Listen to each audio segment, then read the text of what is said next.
इस प्रॉब्लम में आपसे पूछा गया है कि which date of the June 2099 among the following is Sunday. मतलब जून 2099 का वो कौन सा डेट होगा जो संडे होगा। ये प्रॉब्लम आपका कैलेंडर से है। और कैलेंडर के प्रॉब्लम अलग अलग तरीके से सॉल्व किए जाते हैं, जिसमें एक तरीका है जिसमें एक फार्मूला यूज किया जाता है। जिस फार्मूले में डे, मंथ, ईयर ये सारी चीजें यूज करनी होती हैं, तो वहां पे बहुत सारे नंबर्स है जिनको याद रखना होता है। अब उतने सारे नंबर या तो आप याद रखो, अगर उसमें कोई भी एक नंबर आप भूल जाते हो या फिर मिस हो जाता है तो फिर आप उस फार्मूले को यूज भी नहीं कर सकते, या यूज करोगे तो फिर आंसर गलत भी आ सकते हैं। इसलिए हम उस फार्मूले को यूज करके कभी भी यहाँ पे डे कैलकुलेट नहीं करेंगे। तो जो मुझे सबसे आसान तरीका लगता है हम उसको यहाँ पे डिस्कस करने जा रहे हैं। तो चलिए देखिए वो क्या है। तो इसको सॉल्व करने के लिए सबसे पहले आपको कैलकुलेट करना होता है नंबर ऑफ ऑड डेज। तो सबसे पहले तो समझ लो कि ऑड डेज का मतलब क्या है। ऑड डेज का मतलब ये होता है कि जब आप किसी भी एक मंथ से दूसरे मंथ पे या फिर एक ईयर से दूसरे ईयर पे आप शिफ्ट होते हो, तो कितना डे एक्स्ट्रा वहां पे आ जाता है। तो एक्स्ट्रा डेज आने से आपको फायदा क्या होता है इसको समझ लीजिए। जैसे मान लो यहाँ पे कोई आपने एक डेट डिफाइन कर लिया, वो कोई भी डेट हो सकता है, उसका आपको डे पता है। अब जैसे आप दूसरे ईयर में आओगे या फिर दूसरे मंथ में और आपको नंबर ऑफ ऑड डे पता है, तो उतना दिन यहाँ पे एक्स्ट्रा हो जाएगा।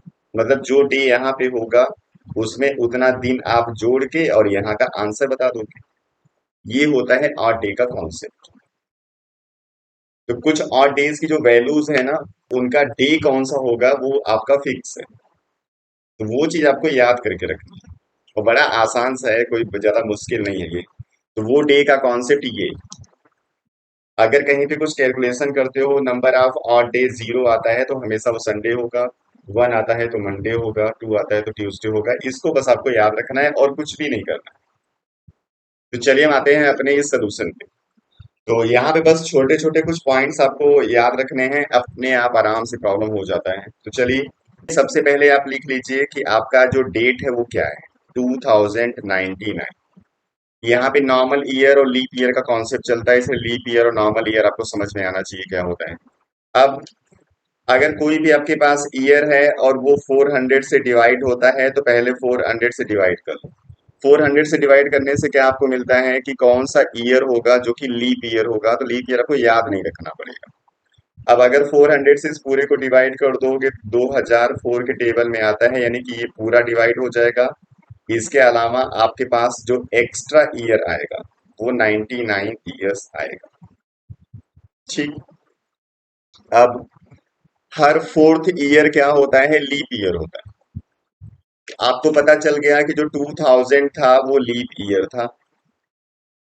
अब हर 4 साल के बाद लीप ईयर आएगा, तो आपको यहाँ पे चेक करना है कि कितने लीप ईयर इसमें आ जाए। लेकिन एक प्रॉब्लम और है, उसको देख लो क्या है। जो 99 है उसमें 98 ईयर तो आपका पूरा खत्म होगा। इसी 99th ईयर का ही जून आपको चेक करना है।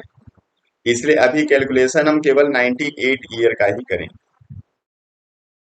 अब 98 को आप 4 से डिवाइड करोगे तो इसमें कितने लीप ईयर मिलेंगे और कितने नॉर्मल ईयर, पहले ये पता चल जाएगा।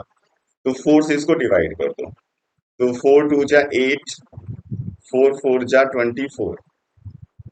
24 यहाँ पे लीप ईयर आएंगे। अब अगर यहाँ पे 24 लीप ईयर आ गए 98 में, तो जो नॉन लीप ईयर होंगे वो कितने हो जाएंगे, वो हो जाएंगे 74।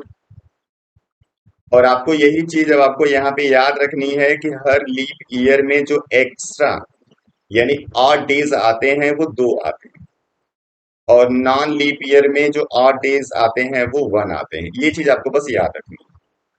तो चलिए 24 लीप ईयर में टोटल जो ऑड डेज आ गए मल्टीप्लाई 2 कर दोगे तो हो जाएगा 48। और 74 को मल्टीप्लाई 1 करोगे तो ये 74 ही रहेगा। यानी total number of odd days आपके पास आ गए 122। अब इसी 122 डेज में जिस डे से अब इसको स्टार्ट करोगे, हर 7 दिन के बाद जो डे होगा वो रिपीट होता है। इसलिए इसको आप 7 से डिवाइड करके नंबर ऑफ ऑड डेज को कम कर सकते हो। तो इसको 7 से डिवाइड कर दो।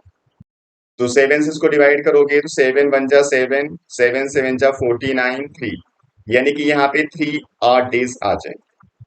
यानी अब हम लोग कहाँ पहुंच चुके हैं, 2098 के दिसंबर तक पहुंच चुके हैं और हमको मिला हुआ है ऑड डेज कितना, 3। अब हम आते हैं इस 99 ईयर, 99 ईयर में आप आओगे और ऑड डेज अब आपको निकालना है मंथ में। जैसे जनवरी होता है 31 का, इसको 7 से डिवाइड करोगे तो आपको 3 odd days मिलेंगे। फैब ये लीप ईयर है नहीं 99, इसलिए 28 का होगा, 7 से डिवाइड कर दोगे, ऐसे हर महीने का आप निकाल सकते हो। इसकी वैल्यू आपको ऐसे यूज करोगे तो याद रहेगा। तो जनवरी में 8 days 3, फैब में 0, मार्च में 3, अप्रैल में 2, मई में 3, इतने हो गए। जून अभी नहीं लिख रहे हैं क्योंकि जून का हमको हिसाब बताना है। तो अब हम इसको जोड़ देंगे तो 3 3 6 2 8 और 3 11 हो गया, और 3 odd days पहले से आया हुआ है, ये टोटल हो गया कुल 14। अब इसको 7 से डिवाइड कर दो तो आपका ऑड डेज आ जाता है 0। मतलब जब आप मई पे कहानी खत्म करते हो तो ऑड डेज 0 आता है। ऑड डे 0 का मतलब संडे, मतलब मई का जो लास्ट डे है वो संडे है। अब जून में आ जाओ, जून की कहानी शुरू होगी मंडे से। Monday, Tuesday, Wednesday, Thursday, Friday, Saturday and Sunday.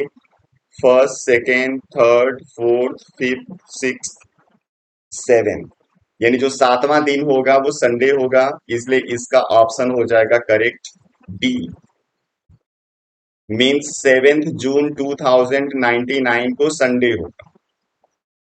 अब ये इसका पूरा कॉन्सेप्ट है। अब इसी का आंसर मैं आपको दूसरे तरीके से बता रहा हूं, जिसमें हम इसके डेट को डिफाइन कर देंगे और कैलकुलेट करेंगे डे कौन सा आएगा। तो चलिए, कॉन्सेप्ट यही यूज करना है, थोड़ा सा हम इसको चेंज करेंगे।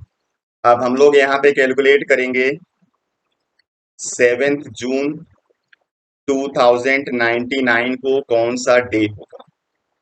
आपको आंसर याद है ना, संडे होगा। ये संडे कैसे आएगा उसी को हम लोग चेक करेंगे। चलिए, तो कॉन्सेप्ट फिर वही शुरू होगा। 2099 है, 2000 हमारा लीप ईयर था। अभी हम 98 ईयर का कॉन्सेप्ट लिखेंगे। इसमें लीप ईयर कुल आएंगे 24 और नॉन लीप ईयर आएंगे 74। इनका number of odd days calculate कर लेंगे तो इसका 48, इसका 74 मिल के हो गया 122। इसको 7 से डिवाइड कर दिया, 17 टाइम्स में पूरा डिवीजन हो गया, रिमाइंडर आ गया 3। जो रिमाइंडर आता है वही ऑड डेज होता है, याद रखना। यहाँ पे नंबर ऑफ ऑड डेज हो गए 3। अब हम आते हैं 99 और यहाँ के हर मंथ का ऑड डेज लिख लेते हैं। अगर आपको ऑड डेज समझने में प्रॉब्लम है तो आप क्या करो, जिस मंथ की आप बात करते हो या जिस ईयर की बात करते हो, उस ईयर में जितने मंथ आते हैं सबका डे लिख लो, कोई फर्क नहीं पड़ता, आंसर वही आएगा। जैसे अब 8 डेज हम जनवरी में 3, फरवरी में 0, मार्च में 3 लिखते हैं। अगर आपको 3 0 3 लिखने में प्रॉब्लम है या फिर ऑड डे का कॉन्सेप्ट आपको थोड़ा सा कंफ्यूजिंग लग रहा है, तो आप जनवरी फरवरी के सारे डेज लिख लो। जैसे जनवरी में 31 डेज, फरवरी में 28, मार्च में 31, अप्रैल में 30, मई में 31, और जून में आपको 7 जून का बताना है तो केवल 7 दिन हम लिखेंगे। 3 डेज एक्स्ट्रा आपके आए हुए हैं इसके पहले वाले पूरे ईयर से, तो 3 दिन इसमें और जोड़ लो, यही टोटल नंबर ऑफ डेज है। तो इसको आप कैलकुलेट कर लो। तो 8 9 12 13 20 21, 2 4 7 10 6 16, 161 आ गया। अब इस 161 को आप 7 से डिवाइड कर दो, तो 7 2 जा 14 और 7 3 जा 21, डिवीजन कंप्लीट हो गया है। मतलब यहाँ पे आपको जो रिमाइंडर मिल रहा है वो रिमाइंडर है 0, मतलब ऑड डेज आपको 0 मिल गया, मीन्स 7 जून को अब आपका जो डे होगा वो संडे होगा, क्योंकि 7 दिन हमने इसका यहाँ पे जोड़ रखा है। ये 7th डे का कॉन्सेप्ट चल रहा है, तो इसलिए ये संडे आपको मिल जाएगा। तो अगर इसके कॉन्सेप्ट में किसी को कोई भी डाउट हो रहा है तो आप मुझे कमेंट सेक्शन में बता सकते हो, मैं आपको कोई दूसरा एग्जाम्पल फिर से दे दूंगा। चलिए, आप पढ़ते रहिए, अगले वीडियो में फिर मिलेंगे किसी और प्रॉब्लम के साथ। Thank you.